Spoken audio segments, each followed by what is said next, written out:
Expect warm spells with the odd rude interruption. Box Boilers sponsors the weather on GB News. Hello there, good evening. Welcome to your GB News weather update from the Met Office. We're expecting some rather dense areas of fog through the overnight period. This could cause some visibility issues in the morning. Much clearer skies across Scotland though, so turning colder here.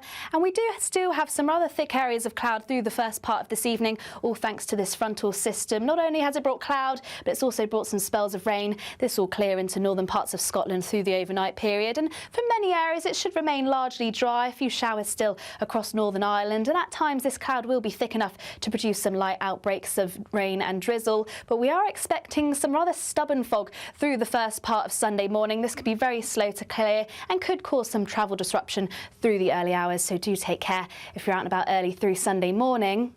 Now across Scotland it's a slightly different story. Clearer skies here, so quite a sharp frost. If we do see any mist or fog, it's likely to turn freezing. Much cloudier across Northern Ireland, northern parts of England, some showers at times around coastal areas, and fairly similar elsewhere across England and Wales. Some very low, thick cloud at times, so it is going to be quite a grey, murky start for many of us. Also further spells of rain for the second half of the weekend, at first across southwest England, Wales, pushing northwards into the rest of England through the course of the morning. The best of the brightness likely across parts of Sussex and Kent, perhaps parts of East Anglia later on, and also across the far north of Scotland, perhaps even seeing some sunny spells here, but likely to remain fairly chilly under cloudier skies, though highs across the south reaching around 10 to 11 degrees Celsius. Heading into Monday, it's a fairly similar day. Once again, some mist and fog to start and plenty of cloud through the course of the day. This at times will bring in some outbreaks of rain, particularly across Northern Ireland and western parts of Scotland. Once again, the best of the brightness across the far southeast and the far north of Scotland. More cloud to come into next week, though temperatures should remain mostly mild. Expect warm spells with the odd rude interruption. Box Boilers sponsors the weather on GB News. Well, some big headlines here on the front page of the Sunday Times. It's genocide under cover of digital darkness. Iran report says 16,500 dead. Very stark. Meanwhile, Donald Trump is imposing tariffs on multiple European countries as a result of his wanting to buy Greenland. PM's aid against streeting. Where's streeting? Is he the next one up for the shop here? Genrix called himself the new sheriff in town in leaked documents. Impact of phones on children is an emergency. That's all coming up next. An incredible £85,000 in tax-free cash could be yours.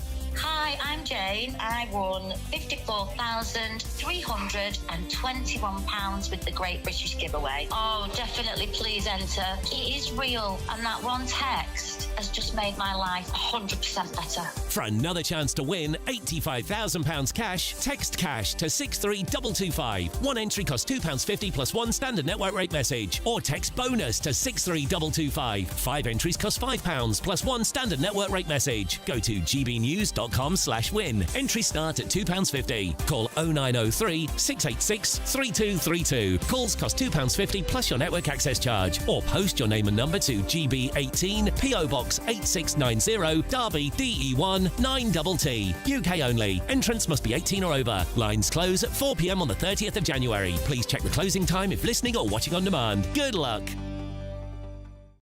Westminster's full of talk, but out here, it's the real world. Am I allowed to talk then? No, that's it. This is where it matters. Real people and real lives. That's what politics is all about. In fact, has Trump made a good start? No. Straight answers, no spin, and just a couple of pints. How many fingers have I ever got up? About 10. So join me for Lee Anderson's Real World every Friday at 7 p.m. only on GB News. The People's Channel, Britain's news channel.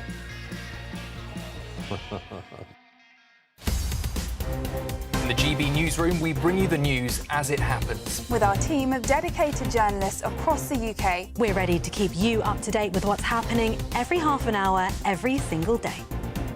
Bulletins here on GB News. The People's Channel, Britain's news channel. Bold. They are under no illusion. Ray. Are you a human trafficker? Boundless. I've had enough of the nonsense, and I'm not afraid to say it. Don't get this on the BBC. Every weeknight, I tear through the headlines. The smell of gasoline. Should we be worried about it? From Westminster madness to cultural war chaos. What I'm going to do now, they are throwing things out the car as we speak. Get ready, Britain. Here we go. Patrick Christie's tonight, weeknights from 9 p.m. only on GB News, Britain's news channel. Westminster, the ultimate clique. And you're fighting like rats in a sack. But here on the Camilla Tominey Show, we ask the questions the establishment media is too scared to ask. OK, let me ask you a straight question, because I know you're a straight-talking politician. Whether it's net zero, illegal immigration or law and order, nothing is off limits. You had the power then. Yeah, as I and say, now you've lost it. That's the Camilla Tominey Show, a politics show that's fearless. But no, let me finish my question if you don't mind, because it is my show. Sundays at 9:30, only on GB News, the People's Channel, Britain's news channel.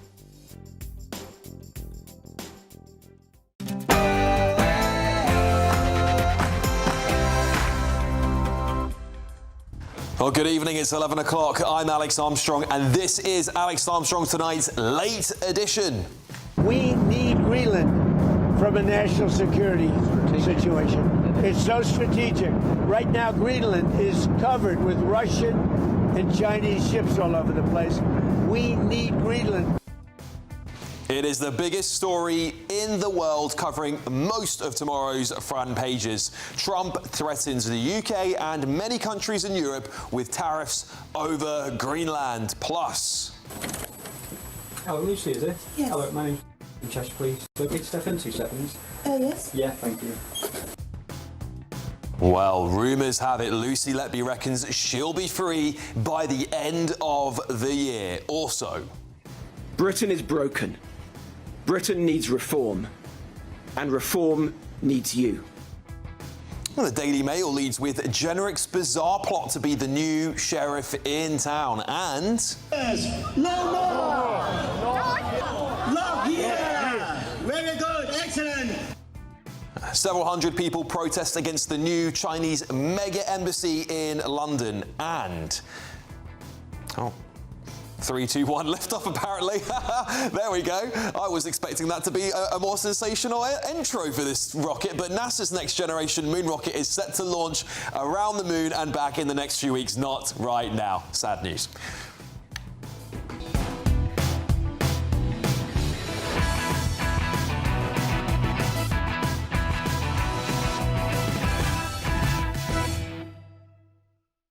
Well, we might not have rocket launchers here, but we have managed to get Benjamin Butterworth into a shirt and tie. I think that's better than the moon achievements. I'm also joined by comedian Adam Kumas and, of course, editor-at-large at the Mail on Sunday, Charlotte Griffiths, who is also on the front page of the Mail today. So we're going to be asking her all her thoughts on that. But before we get stuck in, let's get your news with Sophia Wensler.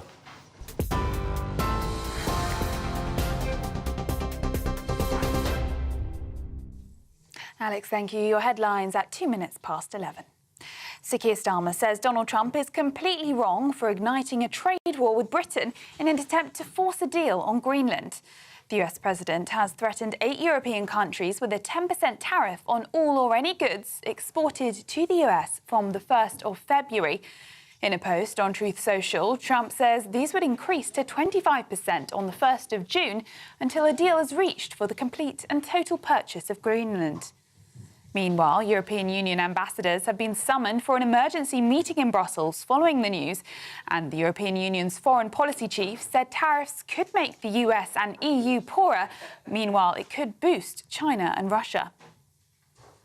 Thousands of people in Greenland and Denmark have been out protesting against the plans by the US president to take over the autonomous Danish territory.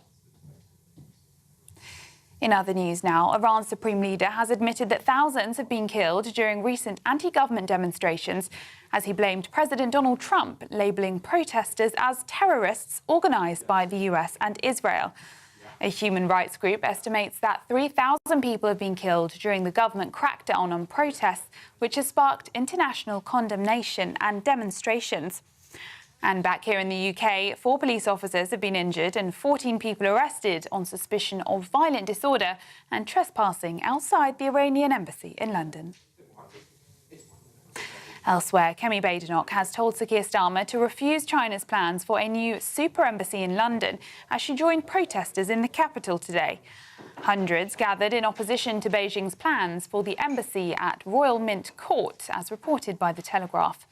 The government is facing mounting calls to reject the scheme over security concerns. The Tory leader says Sir Keir Starmer needs to grow a backbone. Now, allies of Wes Streeting have accused Downing Street of orchestrating a briefing war against him. It comes as amid reports and aides, the cabinet ministers were urging Sir Keir Starmer to sack Mr Streeting for his perceived disloyalty to the Prime Minister. According to The Times, Sir Keir Starmer is under pressure from his right-hand man, Darren Jones, to remove the Health Secretary from his post. It's over his perceived ambition to succeed Sir Keir as Prime Minister, as well as his outspoken opinions, which one source says undermines the government. And effects of phone use on children has been declared a public health emergency by doctors. That's according to reports in the Sunday Times. The Academy of Medical Sciences has written to ministers about the damage they see from harmful online content and excessive screen time every day. They report that it's damaging sexual behaviour, reducing social skills, leading to children witnessing violent imagery and damaging eyesight and spatial memory. The letter comes as the government prepares to announce plans to restrict the use of social media for under 16s. Those are your latest GB News headlines. Now it's back to Alex.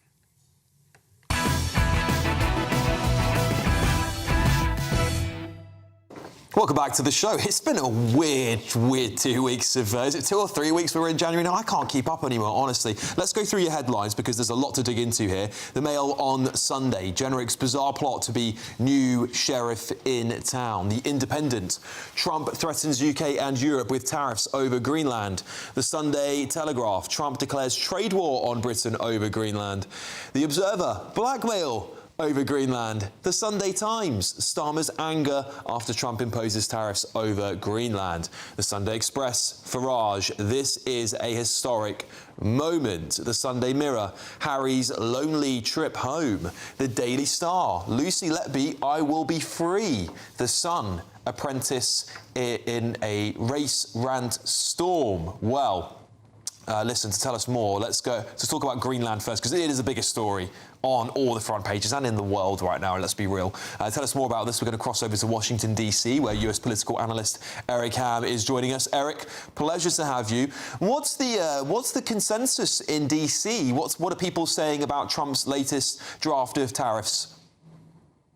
Well, we have already heard from a number of lawmakers, including Republicans, who have been pushing back vociferously against the president on this idea of somehow a military takeover of Greenland. Now, in addition to that, we know that that lawmakers from both parties are in Greenland right now. There have been several lawmakers that are there to shore up support for Greenland, to make clear that they are going to exercise their Article 1 powers under the Constitution as an equal branch of government to hold Donald Trump to account, but also to ensure that the United States does not, in fact, go to war with a NATO ally. So this is actually gathering and gaining steam. In fact, one lawmaker, Congressman Don Bacon, a Republican who is retiring at the end of this year, has stated that if, in fact, Donald Trump moves forward with a plan to take Greenland, that he believes will be an impeachable offense, an offense that he believes, or that he says that he would be ready to support if, in fact, the president moved forward with such a move. Eric, the Supreme Court of the United States of America are making a ruling on these tariffs shortly. What's the at least the word on the street about how that might fall?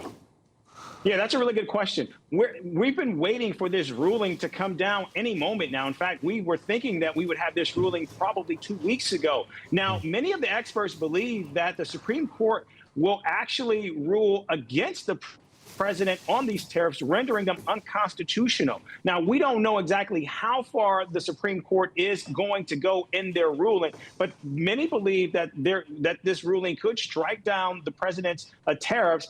Are they prepared to go as far as to actually suggest or rule that the government needs to provide more than $200 billion in refunds as a result of these tariffs? We don't know. But again, this has always been seen as a a major battle over control of power of trade. And the question becomes, will they actually side with the president, or will they give this power to Congress? Remember, it's Congress who believes that they actually have the power to implement tariffs through trade, not the executive branch. So this is the central question that needs to be answered. And of course, there are many waiting in anticipation of this ruling.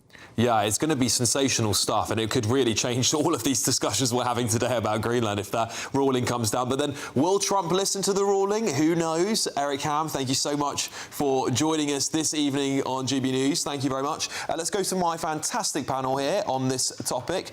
Charlotte, I'll start with you. This Supreme Court ruling stuff is important. I was asking how it might go because, European leaders might just sit there and wait.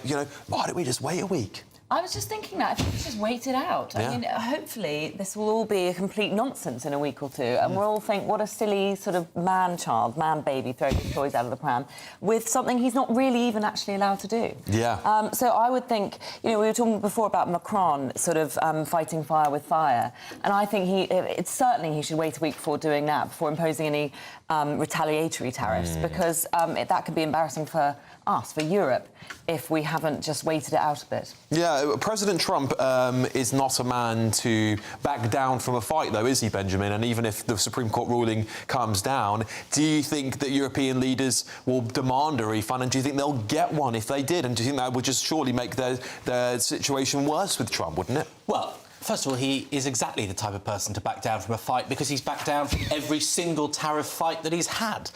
He pretty much won the last bout of fights he had, didn't he? In basically every instance, he didn't impose the tariffs he threatened. And now he said that this 10% would come in on the 1st of February, which is, 15 days away or something. And so I strongly suspect that it won't come in. As we've heard, it would be unconstitutional if he were to try to take Greenland. And the other point is, and John Bolton, the former national security advisor to Donald Trump's first term, writes this on the front of the Sunday Telegraph, is that it is our enemies that will be celebrating this dispute within NATO. So there is actually quite a dangerous irony to him saying that we need to protect Greenland, Denmark can't do it, when the only person celebrating this row will be Vladimir Putin and Xi Jinping. Is this all a bit of a pie in the sky, do you think? Yeah, I think he should just take it at this point. Just do it. I will respect him if he just does it and stop talking about it. He's not going to do it. That's the reason why I'm comfortable enough to say this. And the idea of slapping tariffs on, it will be over in a couple of weeks. And if he's got to put tariffs on physical goods, car brands. I can think of so many British car brands, like Volkswagen, a classically famous one, and the UK steel. We're known all over for steel, aren't we? And Scottish whiskey. Scotland wants to leave. The tariffs on Jaguar Land Rover. This is the thing, right? The tariffs on Jaguar Land Rover almost dragged us into recession, and so the Labour government will be panicking. The numbers aren't looking good as it is. So if let's say there's 3 months of 10%, well, that really will destroy our car industry. They even shut Jaguar Land Rover down as a result of those tariffs. With Jaguar's recent rebranding, I don't think that's Trump's base anyway. So if anything, we want everyone who doesn't like Elon Musk or doesn't like Trump just buy it in spite. So it might actually be very good for us. I don't know. Yeah. Well, let's see, shall we? Look, should we move on to this other story here? I want to talk about Harry, but before we get on to that, the front page of the Daily Mail, Charlotte, you are on it. Your story is on it. It's not you. I mean, just to clarify. No, that is a picture of Princess Eugenie and Prince Andrew. I hope I don't look like him. No.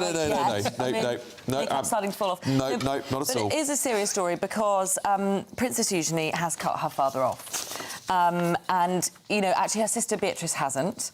But it's very devastating for Andrew because he's, as we all know, he's got nothing left. Not his title, not his house. The one thing he did have was his daughters and his grandchildren. And it seems, from what I'm hearing, that at least one set of grandchildren is no longer accessible to him. Eugenie was absolutely furious and absolutely wasn't talking to him at all in the build-up to Christmas. Beatrice did talk to him because she had her daughter christened. And actually the christening was delayed because of all of this horrible Andrew stuff, which must be pretty mortifying if you're a mum to have to delay your child's christening because of what's going on with your father. And so Beatrice has spoken to him a bit, invited him to the christening. but usually completely cut him off. And she runs a charity called the Anti-Slavery Collective, which campaigns against sex trafficking. So it's hardly a surprise, I suppose, in some ways. It's hard for her to stay in contact. It's difficult, though, isn't it? Because they are family. To us, obviously, Andrew is a royal and he's a celebrity in that sort of respect. But this is her father, and I guess the implications of her being attached to him for so long afterwards, perhaps someone like William's looking at them going, cut him off or you're cut out.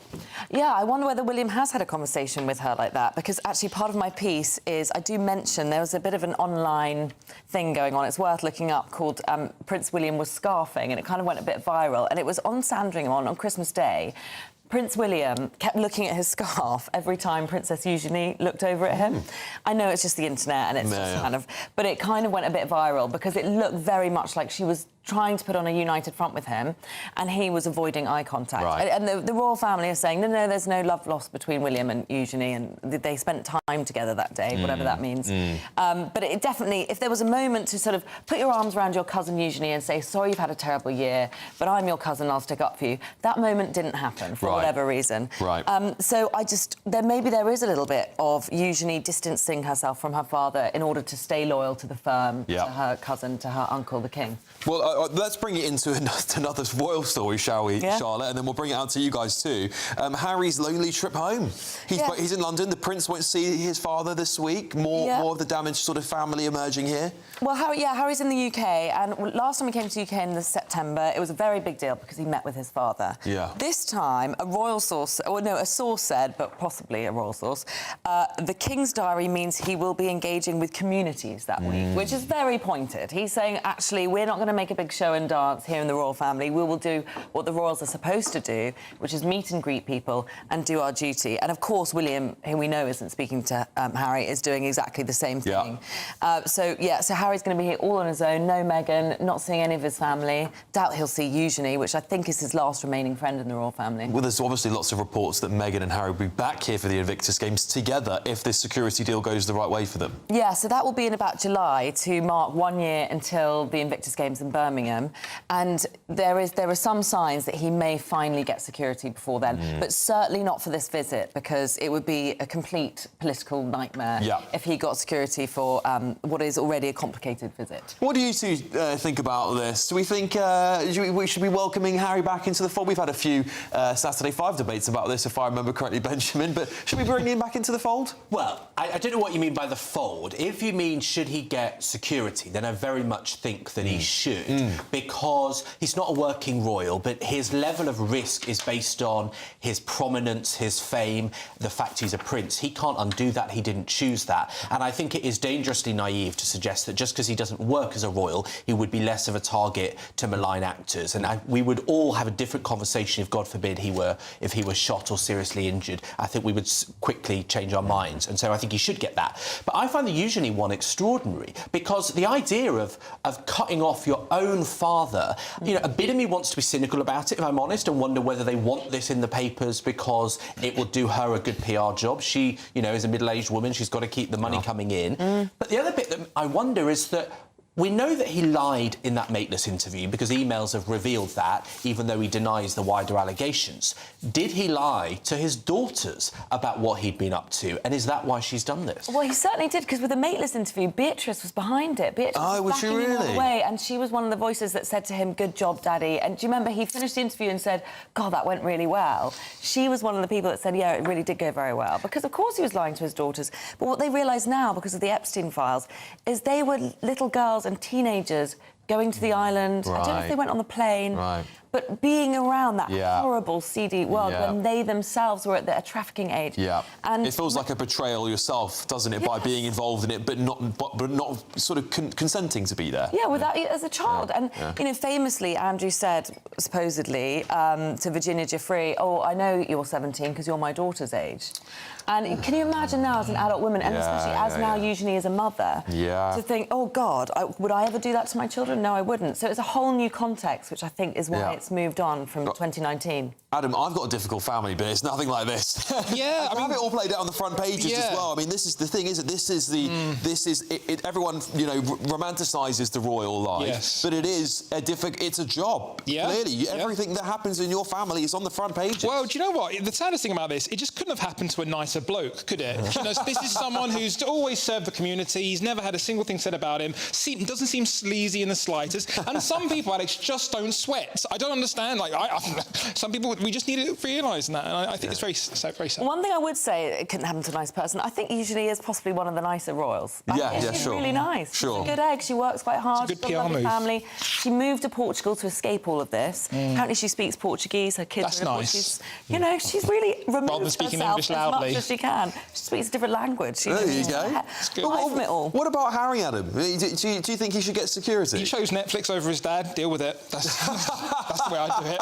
Well, it's one less deal he has got, unfortunately. by the sound of that's it. it. But see, I'm actually with you on this, Benjamin, and I look at it this way: if Taylor Swift gets a blue light service through London, you know, literally escorted by our police, if we can't afford that to the King's son, who, if he was killed, we would all be like, this is terrible, we need to, how did this happen? We'd all be digesting it. I would be one of those people saying it, so I back him getting security when I'm here. I don't forgive him for all the things he's done to the royal family. I don't think I ever can now. I think I've got past that point. But do I want anything bad to happen to him? No. And it's as simple as that, really, for me. Do you remember, just quickly, do you remember what happened to him over in the summer, in September? Somebody came really close to him. That's right. And it fell to his PR man to stop this woman from getting... And apparently she'd been stalking for him for months, saying really aggressive things online, so they were easily able to recognise her, but there was nobody around to stop this woman from attacking him. That might explain how they keep going through so many PR people having to double up as security, Charlotte. Lucky came away with his life. There you go. Right, listen, let's get to the Great British Giveaway, and we're going to get to some more of the headlines. I mean, trust me, there's a lot to get into here. Nigel Farage on the front page of the Daily Express saying this is a historic moment, which, of course, is complete opposite to the front page of the Daily Mail. This is, of course, about Robert Jenrick. But before we get to that, 85 grand cash could be yours, tax-free. Make sure you don't miss out, because here is all the details.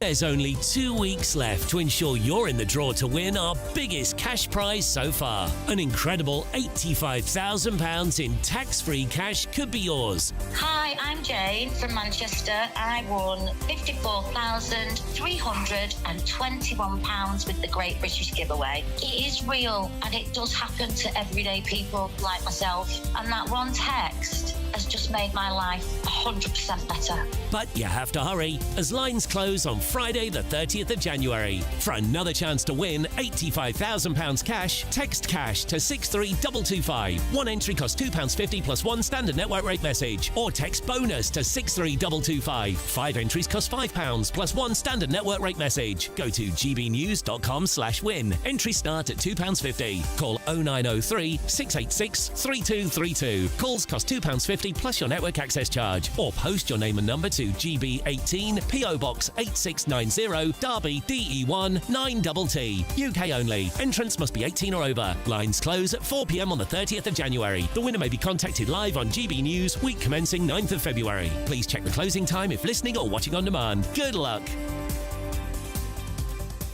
All right, coming up, several hundreds protest the new Chinese mega embassy in London today. We'll find out more about that next.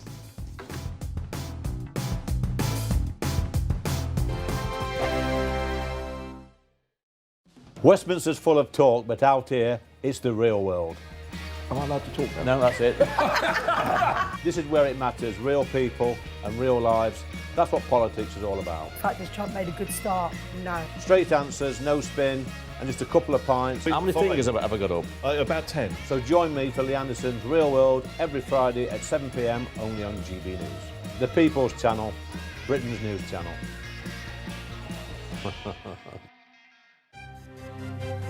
GB News Breakfast, every day from 6 a.m. Have you ever heard of the Vegetable Orchestra? Well, I have. You might have seen King Charles. Yeah, we saw the King. Of course we did, and he was playing his carrot. Well, this is the very orchestra that he played with. So should we have a listen? I think we should. That's what they can do, because believe it or not, they are playing their vegetables to make music. Take it away.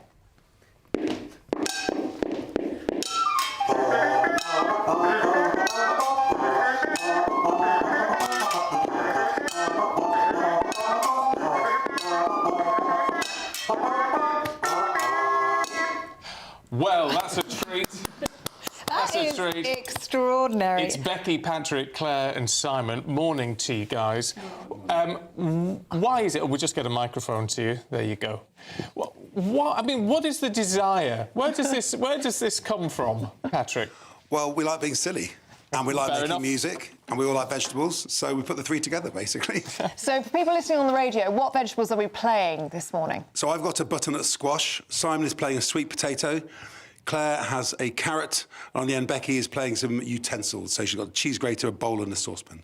Very good. And how do you get the sound out of the vegetable? Are they hollowed through? Yeah, so these two instruments here on the end are like brass instruments. So we've got mouthpieces made of carrot, which we just buzz against using our lips. And then we've got a carrot recorder, which is made completely like a proper recorder would be made. And it sounds like a recorder. It is just a recorder. Yes, we could hear it from in here. It's in the newsroom. See, what I'm intrigued by is, were you up this morning making your instruments? How fresh are they? Well, I was making it in the kitchen, just Here? out there, yeah. So you got a bit of a mess to clean up. Oh, that's sorry. fine. That's fine. I'm quite good at cleaning up. GB News, the People's Channel.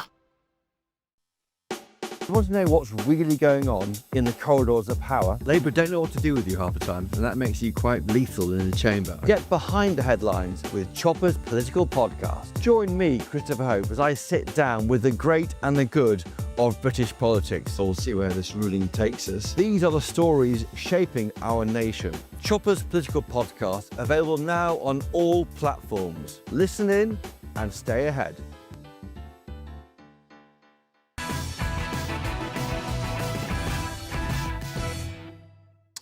Well, a mass protest took place outside the proposed site of China's new super embassy in London. Hundreds gathered to oppose Beijing's plans for the embassy at Royal Mint Court, according to The Telegraph. The government is under growing pressure to block the scheme over serious security concerns. Well, we're now joined by senior analyst at the Interparliamentary Alliance on China, Chung Kwong. Thank you very much for joining me in the studio. How was the protest today? You had quite a few MPs show up to protest against this super embassy, and how well do you think it's going to go for you next week? I'd say the protest went quite well. We have Kemi Badenoch MP, the leader of the opposition party. We have Sir Ian, the former leader of the Conservative Party. We have Lib Dem, Bobby Dean MP, and also Danny Kruger MP from Reform. I'd say the protest went really well. I think everybody knew why we were there, and we're there because we oppose the Chinese embassy, and we're there to support the residents' legal challenge against the decision once it's being made on the 20th. And I think it's very obvious right now the Labour government will do whatever it can to give China its embassy, because there have been a lot of signs of unlawful predetermination, a lot of seemingly unlawful assurances being given to the Chinese, because especially when they said they're not going to apply again unless they know they're going to get it. So I'd say it will be a very long battle after the decision is being made. Yeah, and this is quite a serious security concern due to these cables that are running under the embassy, and there's this, I think The Telegraph did a very good spread of this secret room at the bottom. Why are these plans being kept secret? What's your analysis of that? Why do you think that's the case? So the Chinese government is saying that the US embassy also have a few rooms, which I think is less than 5, redacted from the original plan when they apply for their new embassy near Vauxhall. But we're talking about 208 rooms that are all redacted. Nobody knows what they're for. And when you're making a planning decision, you can't just say, yeah, we don't know, and it's kind of fine, and we're just going to let them have it.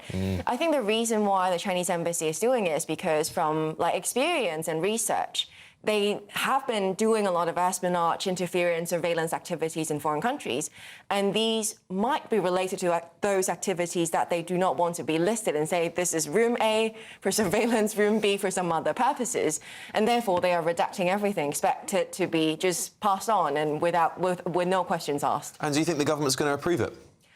What's your sense? Sadly, I think they will, because they have been quite supportive of it in general. At the same time, they have been signalling that they have no choice, because the British embassy in China has electricity and water turn off from time to time as some kind of pressure, and say if you're not giving us our embassy in central London, then you're not going to get a functional diplomatic mission in China. So I think the government might feel like that we have no choice. We want the economic benefits. We cannot upset China because it's such a big country. Yes.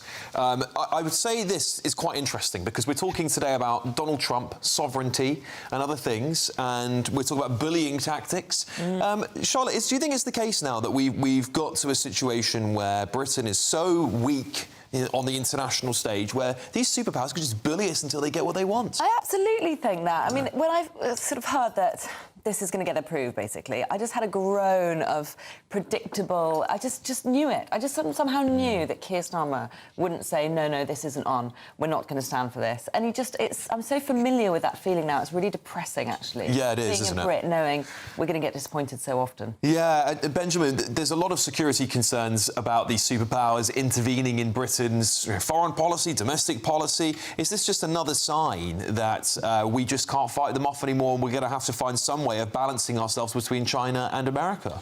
Well, the central question that we as a country, as a government, can't answer is whether China is an enemy or a friend. Yes. And they just continuously obfuscate, and this is the latest example of it.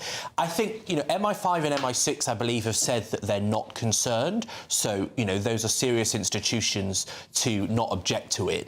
But I would just come back to a simple question of, if we were doing this in Beijing, would China allow it? And if you flip it on its head, they would say no, I'm pretty sure. And so why should we treat them in a way that they would not treat us? It's like being sort of... Either way I see this is like having... I've got loads of younger brothers, and it feels like if you were I was the older one, I'd be bullying them too, right? Yeah, this is what they do, as you should, right? But this is what we used to do when we were the global empire. Look, we used to go around bullying people, doing things. This is just the real world, is it not? It's the real world. Look, we had our time in the sun, and now it's not there. Look, if we were trying to open up an embassy in Beijing and China said no, well, they're the bigger country. They can do whatever the hell they want. I personally think, we're doing this completely the wrong way. We should really be going, build your super big mega embassy, make it as big as you want, and then secretly on the down low, because we're small, we can be sneaky, we should be bugging it from head to toe, we should get as many spies as we can into that place, and those little cables, just make that the disinformation cables and send them fake stuff all the way through, and then don't tell them. But I've just ruined that plan, so now we're just... we can't do it now. Now we're really messed up, so apologies, but that's what we should be doing. Chung, on a serious note, though, what is the threat to, let's say, Hong Kongers that have come here, tried to escape, of course, the CCP and others? What is the real threat to people coming to Britain from China? So the risk would be transnational repression. So statistics show the more Chinese officials or personnel that are in the country, the more that kind of activity. So right now you already have people with bounties on their head being threatened to throw into the Chinese embassy. You have a protester being beaten up in the Manchester consulate.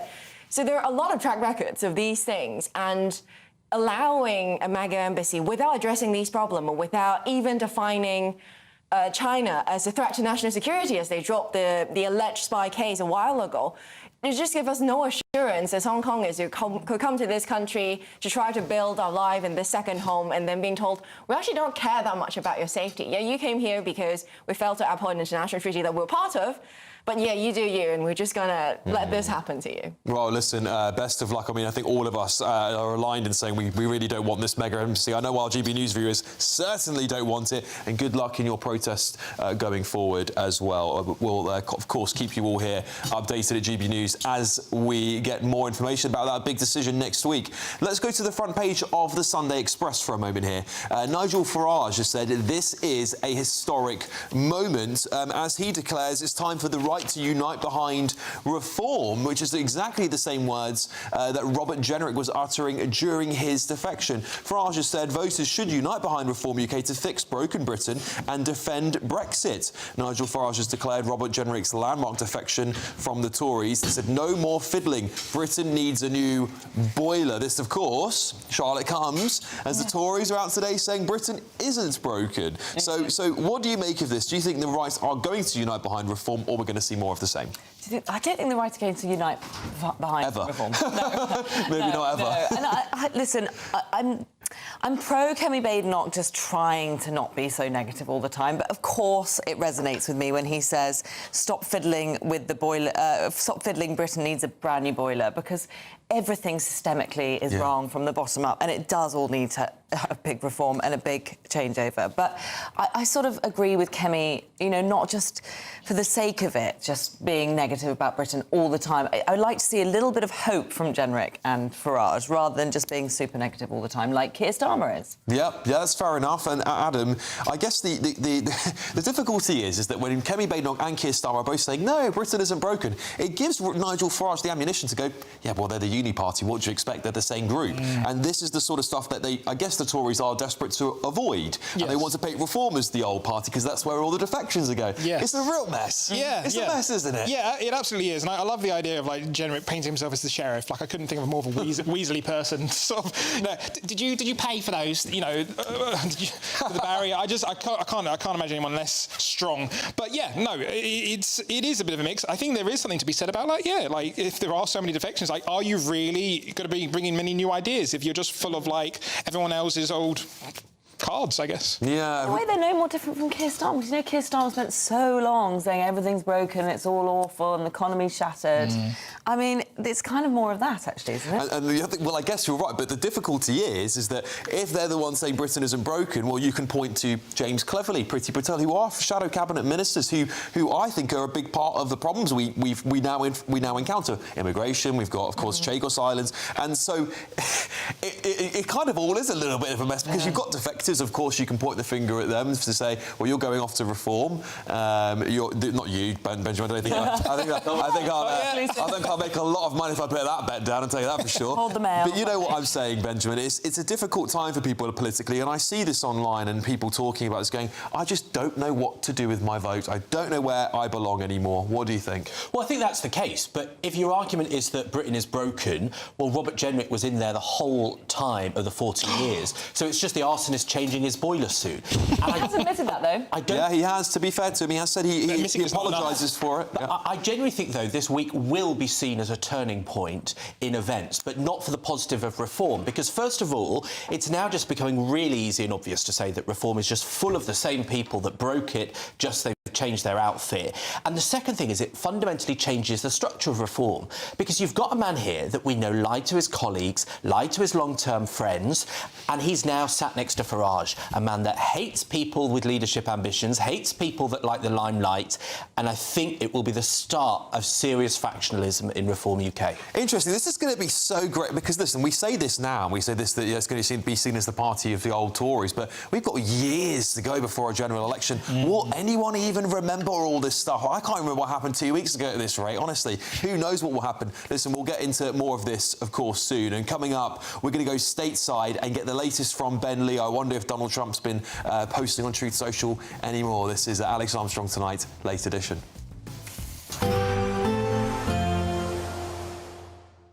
Can't wait to get in that sea. Lovely and warm. Just like the feeling of having great travel insurance. All Clear Travel Insurance sponsors GB News Travel Destinations Forecast. Hello. Should be a largely sunny Sunday for the Algarve. We are looking at some showery rain crossing the Canaries and staying fairly wet in Barcelona. Weather front pushing south, bringing some outbreaks of rain across the Canaries on Sunday. Looking a bit dry and brighter into next week. We've got a feed of showery rain also across the south of France and down to Catalonia. The southern tip of Italy also likely to see a few showers. And a cool breeze blowing its way across Crete. As I said, the Canaries looking brighter into next week. All Clear Travel Insurance sponsors GB News Travel Destinations Forecast. Hello there, good evening. Welcome to your GB News weather update from the Met Office. We're expecting some rather dense areas of fog through the overnight period. This could cause some visibility issues in the morning. Much clearer skies across Scotland though, so turning colder here.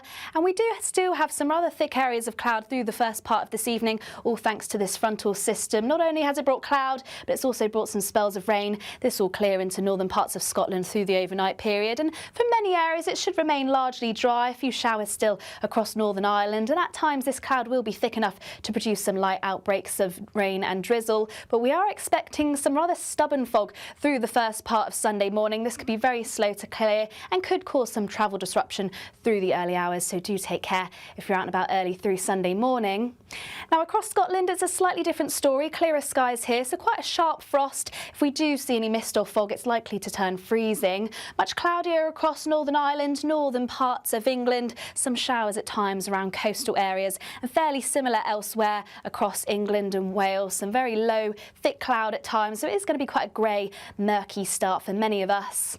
Also further spells of rain for the second half of the weekend, at first across southwest England, Wales, pushing northwards into the rest of England through the course of the morning. The best of the brightness likely across parts of Sussex and Kent, perhaps parts of East Anglia later on, and also across the far north of Scotland, perhaps even seeing some sunny spells here, but likely to remain fairly chilly under cloudier skies, though highs across the south reaching around 10 to 11 degrees Celsius. Heading into Monday, it's a fairly similar day. Once again, some mist and fog to start and plenty of cloud through the course of the day. This at times will bring in some outbreaks of rain, particularly across Northern Ireland and western parts of Scotland. Once again, the best of the brightness across the far southeast and the far north of Scotland. More cloud to come into next week, though temperatures should remain mostly mild. Decisions made in Washington aren't just shaping America, they're shaping Britain too. From migration to global security, from crime to health. Whatever happens in the White House today will be felt in your town or city tomorrow. That's why The Late Show is live from Washington, D.C. Cutting through the politics to show you what it all means for Britain.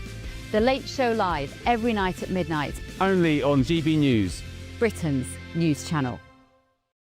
Westminster's full of talk, but out here, it's the real world. Am I allowed to talk No, now? that's it. This is where it matters, real people and real lives. That's what politics is all about. The fact has Trump made a good start?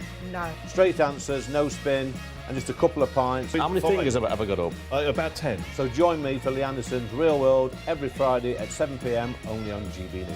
The People's Channel, Britain's news channel.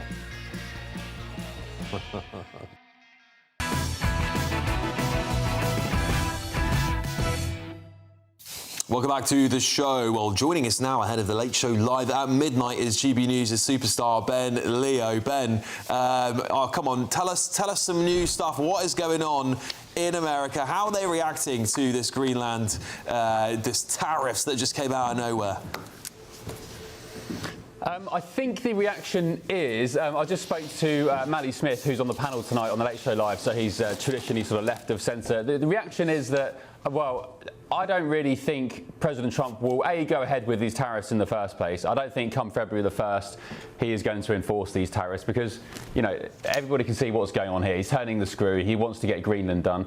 And also, I, just for the record, absolutely do not think he would ever use hostile force to invade and take over Greenland with the US military. I just don't think that will happen. But yeah, I mean, much bemusement this side of the pond. People describing how they think the president woke up this morning at Mar-a-Lago, grabbed his phone and just decided to fire off that Truth Social post and send European and UK leaders into a spin. The reaction from the European leaders and Keir Starmer has been, you'd have to say it's been fairly strong and cohesive and coherent. They're all on the same hymn book, but I guess they have to be. But with regards to Greenland, I think it's not just black and white and we comment as we see it, oh, Trump's being a bully boy to get Greenland. There's a much bigger picture here, including rare earth minerals, which for me, I think is the priority for President Trump. If China gets hold of the rare earth minerals on Greenland, which it can do because there's one company in Greenland exploring rare earth in the ice sheets down in southern Greenland, so China is already involved. If they get their hands on those rare earth, they'll control something like 99% of all technological production worldwide, computer chips and so on. They would have absolute power, and I dread to see what the world would look like should that happen. So for me, I think it's about rare earth minerals. I think President Trump wants his hands on those rare earth. Maybe it's about security as well. It's probably about a few things, as we saw with Venezuela. It was about the drugs, it was about the oil that was there, it was about getting rid of the communist dictator Maduro as well. So I don't think everything is so black and white, but I really don't think as well that between now and February the 1st, when the deadline is, I don't think these tariffs will come into play. I have asked the White House tonight whether the president would exempt the UK from this 10% tariff, bearing in mind that we reportedly only sent one army officer to Greenland for that NATO exercise, for the European exercise with the Danes and the Swedes and so on. We only sent one guy with a Nerf gun. So I've asked the White House tonight, do you think the President would be open to exempting the UK? When I get an answer, as soon as I hear, I'll let the GBNews viewers know. Yeah, you should ask them if it's if the tariff is equivalent to how many boots you have on the ground. There we go. That will get us down to 1% at least, Ben. It was a pathetic showing from us, wasn't it? I mean, at least if we're going to go and put our military somewhere, we should at least put a battalion of people down. That's at least my opinion, but there we go. Do you think Trump is really serious about taking Greenland, though? Because this is quite a big upset to cause for someone who's then going to go, oh, well, do you know what, I don't want it anyway. What is it? What's his negotiating tactic here? Is he want to put the anchor as far away from the desk, the thing that people are most terrified of, which is them actually seizing the territory, and then trying to find a compromise in the middle? Or do you think he's just going to go, no, I want it?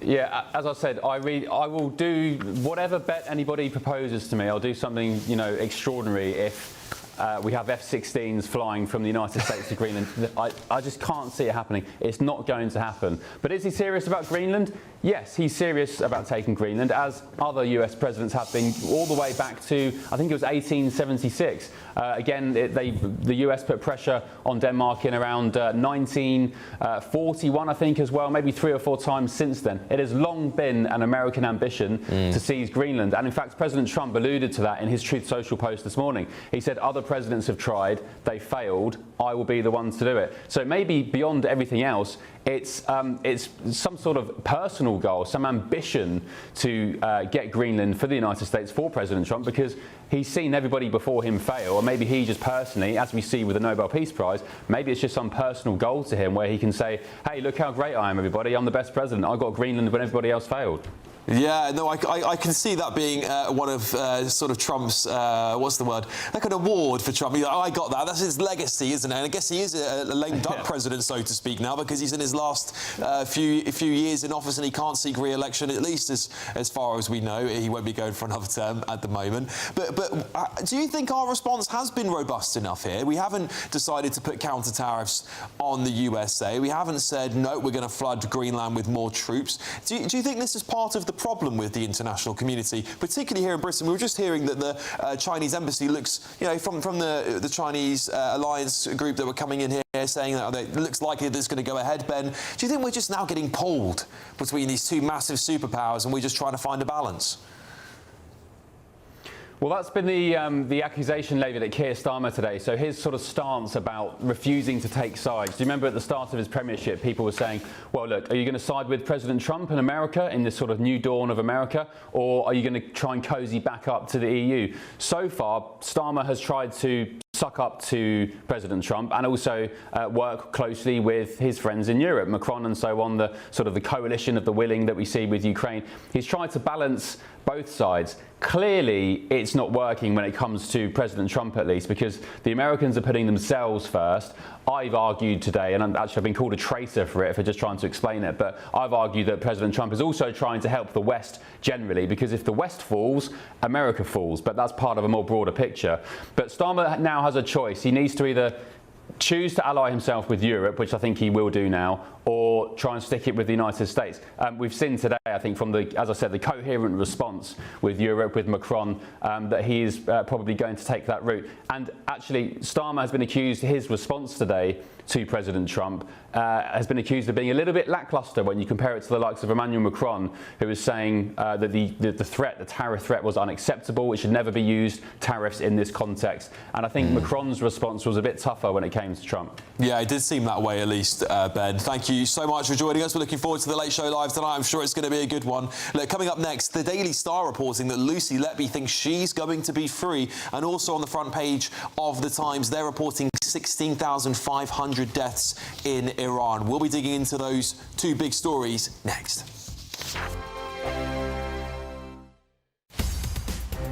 In the GB Newsroom, we bring you the news as it happens. With our team of dedicated journalists across the UK, we're ready to keep you up to date with what's happening every half an hour, every single day. Bulletins here on GB News, the People's Channel, Britain's news channel. Westminster's full of talk, but out here, it's the real world. Am I allowed to talk now? No, that's it. This is where it matters. Real people and real lives. That's what politics is all about. The fact that Trump made a good start, no. Straight answers, no spin, and just a couple of pints. How many fingers have I got up? About 10. So join me for Lee Anderson's Real World every Friday at 7 p.m. only on GB News. The People's Channel, Britain's news channel. You want to know what's really going on in the corridors of power? Labour don't know what to do with you half the time, and that makes you quite lethal in the chamber. Get behind the headlines with Chopper's political podcast. Join me, Christopher Hope, as I sit down with the great and the good of British politics. We'll see where this ruling takes us. These are the stories shaping our nation. Chopper's political podcast, available now on all platforms. Listen in and stay ahead. Decisions made in Washington aren't just shaping America, they're shaping Britain too. From migration to global security, from crime to health. Whatever happens in the White House today will be felt in your town or city tomorrow. That's why The Late Show is live from Washington, D.C. Cutting through the politics to show you what it all means for Britain. The Late Show live every night at midnight. Only on GB News, Britain's news channel. Mornings don't have to be tiresome, especially if you have the right company. Wake up to news as it happens, opinion and debate, and of course, a little bit of entertainment too. Because when the kettle's on, we're on. That's Breakfast on GB News, a show worth waking up for. Every morning from 6 a.m. Only on the People's Channel, Britain's news channel. We'll spread the news, you spread the word. 5 hosts, 5 opinions, 5 fearless debates, 5 unfiltered takes on the day's news. 5 reasons not to be anywhere else on Saturday night. This is the Saturday 5. You got me good there. Britain's biggest Saturday night TV show. It's not a bad brand. Yeah. Uncensored. Very, very racy tonight. On the unpredictable. What did she say? Can you translate it for us? And always entertaining. And how can a country go from being led by William Wallace Saturday nights from 6 p.m. only on GB News, the People's Channel. Britain's news channel. You're going to want to stay tuned, trust me.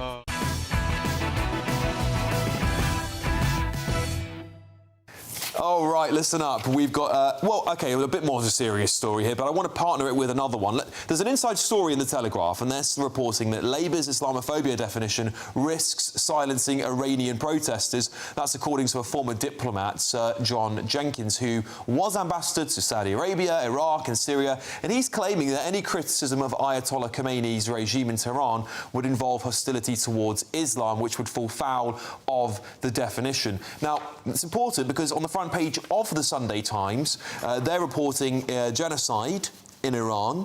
They're saying it's genocide under cover of digital darkness. Iran reports there's 16,500 dead.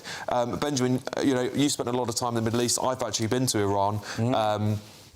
I know that Iran is a very exceptional part of that part of the world. It's very different to Iraq. It's very different to Afghanistan. Obviously, a lot of the people who are living there today remember the pre-era, the pre-regime era, the pre-Islamist regime era. 16,500 dead. Trump said he'd get involved. He hasn't. Yeah. Should we be doing something? Well, I mean, this report by Christina Lamb, who is an exceptional foreign correspondent, talks about not just 16,500 people murdered, but 330,000 people have been injured. Right. Now, in little over a week, that is an extraordinary abuse, and still the internet is cut out. I think we have been incredibly naive about the threat of the Islamic regime. We have had assassination attempts on British soil and still not proscribed the Revolutionary Guard. When it comes to Donald Trump, there are 2 things that frustrate me. One is that this farcical Greenland row is distracting people from the mass murder, the actual genocide that is happening in Iran. I think that is really frustrating. And the second is the question of whether we should intervene. we know that lots of Iranian diaspora want the West to intervene because they say, how else will they overcome the brutality? But I suspect experts say that it was probably people in the region, allies like Saudi Arabia, that didn't want the US to go in, and that may have been what changed Trump's mind. Yeah, Charlotte, it is interesting, and you hear some. This front page is harrowing, really, when you read into the stories. I won't read it to you this time, because it's very, very sad. But the point here, really, I'm trying to make is that these people that have died will have families. That number, that's 16,500. You just have to multiply that by X amount of people and realise how many people this is going to impact. It has, and it will radicalise people against this regime. It's a point now of saying, when is it going to fall? It looks almost, if you're getting this level of protest, the government will likely fall at some point. And how bad could it possibly get? Oh, it can't get much worse. It's just the age of them. You know, some of them are 17. Yeah. They're in their 20s. I have to say, one thing that struck me was who would have thought that Elon Musk's Starlink would be such a valuable and important tool? And I really hope that somehow Elon, with all his great powers, you know, the owner of the whole world, and he does like kind of showing off every now and again, whether he can somehow get more Starlinks to Iran. I mean, I don't know how, like airdropping them or using one of his famous rockets. Anyway, I just hope they get more information, more Starlinks, and it hurries the hell up. Yeah, because the keeping this going on the front pages is part of the pressure we all need, and you're right, I think you're right to say it's a distraction. Adam, I want to talk to you about this Islamophobia definition, because I've seen this government, I feel it's very Orwellian, and constantly want to crack down on speech. They've flip-flopped as to what the definition should be. But stuff like this is important. We need to be able to criticise religions. I mean, we should be happy to. Absolutely. I mean, I as a comedian, I'm someone who's like, I'm very against any sort of like, anything that dictates that you can't criticise things, or hold things up to scrutiny, and I don't think why Islam should be put on a pedestal above any other religions. I feel like if we can criticise Christianity, we can criticise Judaism, we can any other religion, we shouldn't put one, because it just sets an uneven playing field. And obviously, like you said, like as we heard from the foreign correspondent, it can bleed into much more serious areas. That's what the whole thing's about, censorship. It's such this is it. chicken and egg crazy kind of situation. This is it. Do you think Keir Starmer will go too far if he releases an Islamophobia definition? Well, I think they will at some point. I mean, look, there are two different points. You have a right to criticise and mock the idea of Islam, like any religion, but not the people, not someone in a hijab. Fair enough.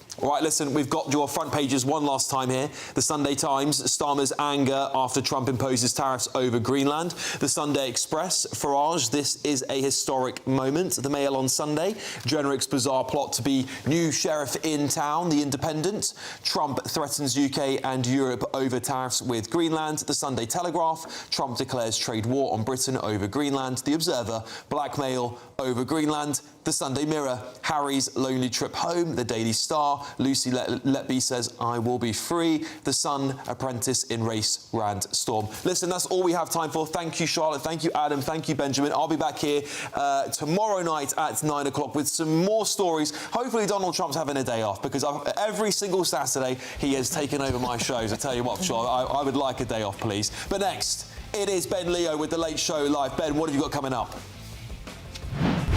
Alex, hello. Big show in store. I've just asked the White House whether the UK will be exempt from President Trump's 10% Greenland tariff, considering, bearing in mind, we only sent reportedly one solitary soldier to Greenland for that exercise. As soon as I get an answer, I'll tell you. But otherwise, it's all kicking off this side of the pond. President Trump being slammed for tariffs on the UK and those European nations. More of that and more, plus the latest from Minnesota in just a tick. See you in a second. An incredible £85,000 in tax-free cash could be yours.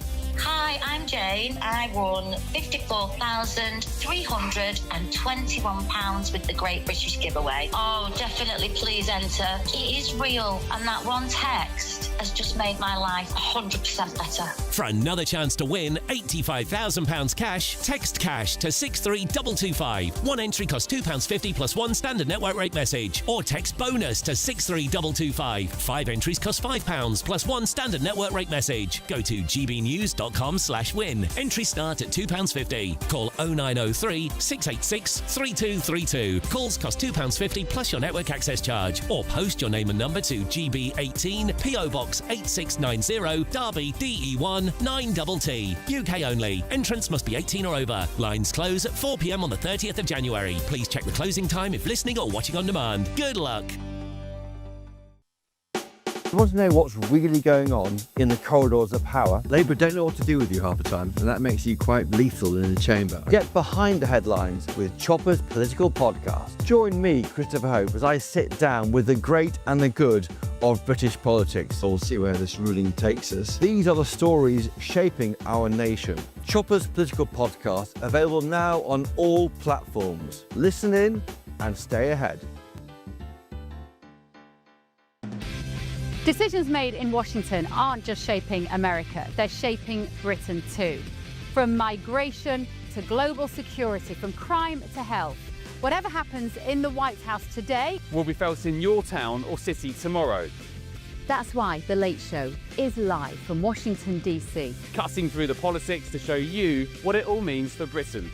The Late Show live every night at midnight. Only on GB News, Britain's news channel.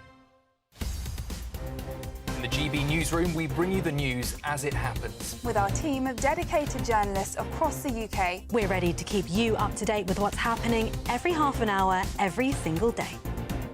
Bulletins here on GB News, the People's Channel, Britain's news channel.